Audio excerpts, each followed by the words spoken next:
Yeah, and meanwhile, Senator Booker's fellow Democrats celebrating 100 days since taking back control of the House, with Nancy Pelosi, the speaker there, calling the milestone among the most productive in history. Lawmakers gathered at an event this week hoping to create a united front on the looming showdowns on immigration, health care, and spending. Now let's bring in Kristen Hawn. She's a Democratic strategist and former chief political advisor for the Blue Dog Coalition. Also with us is Kevin Sheridan. He's a former communication director to vice presidential nominee Paul Ryan and former senior advisor for the Romney-Ryan ticket. All right, Kristen, since it's your party, you're up first. Yep. We mentioned some of the issues that are facing the House Democrats. What grade would you give the House Democrats 100 days in? What grade? Who's excelling? Yeah. And is anyone messing up the curve? Well, I think that we have the most, first of all, the most diverse caucus in history, and I think that that's an asset. There's a lot of talk about, division within the caucus, but I think having a lot of different voices from all across the country is actually a good thing.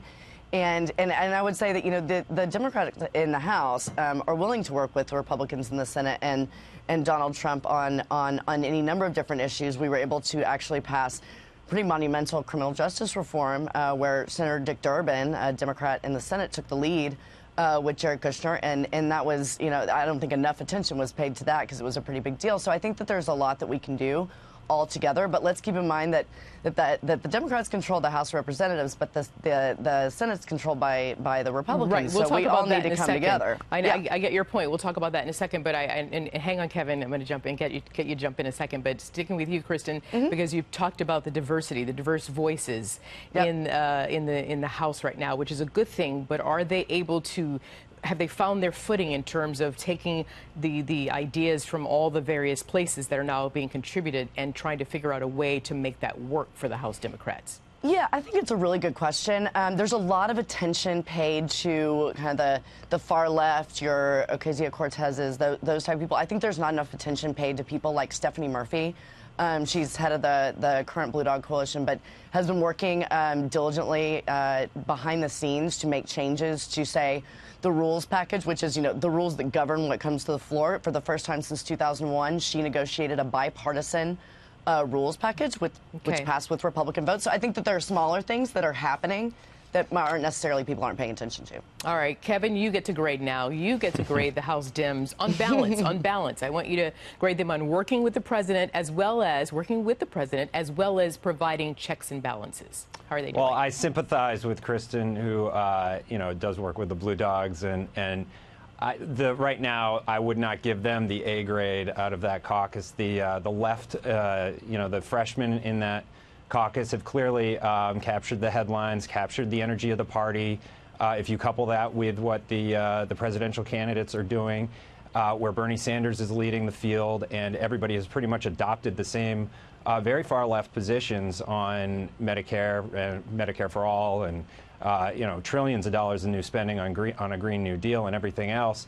The Democrats, the House Democrats, their agenda hasn't been much more than general opposition to Donald Trump, which we know they partially won on that because of some concerns in the suburbs with his temperament, I guess you could say. But it was mostly. But I mean, and to that point, just jumping in for a second, if in fact you're pointing out that the Dems won on that issue or issues to be able to push back on the president, I mean, that's why they're there.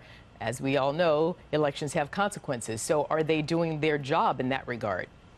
I guess you could make an argument that that's what they were sent to Washington to do, but that won't be enough to go into 2020 and win again. Not with a strong economy, not with President Trump, largely accomplishing many of the goals that he ran on. He's going to have a pretty strong campaign message going into 2020 with the world at peace and the economy growing and people, feeling better about their jobs and their personal situations economically. What are the Democrats going to come back with? That socialism's great, and let's throw this president out and turn towards this entire, huge spending, huge new government programs. I don't see a lot of interest in that from the swing voters that delivered both President Trump in 2016 and then Democrats in 2018. I think it will likely swing back in 2020, and House Democrats could be on the outs again. You know, Kevin made some strong points. Can I respond to one thing really Go quickly? ahead. I was like, Kevin says that all Democrats have adopted these ideas of Medicare for all, and that's just blatantly not true. If you actually look at statements by most of the House Democrats, they're not taking those left-wing positions. Agreed that I do agree with them that the members on the far left have done a good job of capturing the audience, but there are a lot that in no way are every member of the Democratic caucus in the House adopting the idea of Medicare for all or a Green New Deal. Okay. They're actually pushing back. Okay, I'll let you do that quickly. Thank you. Yes or no, Kristen, though, because Kevin made some points. He says basically, look, the economy's good. The president has a strong chance of being reelected. Is there anything the House Dems can do to lay down the foundation for those candidates out there for you guys to regain the House? Yeah, I mean, I think that Kevin's right. I think that the president has a strong chance of being reelected. What our guys need to do is just stay local and talk to their constituents. I mean, a lot of these presidential candidates are going to take up a lot of the space in the airwaves, but they just need to do their jobs, keep their nose to the ground, talk to their constituents, and that's how they'll get reelected. Stay locals, Kristen Hawn says. Yep. Kevin, Sheridan, I thank you as well. Thanks to both of you. Thank you. Thank you.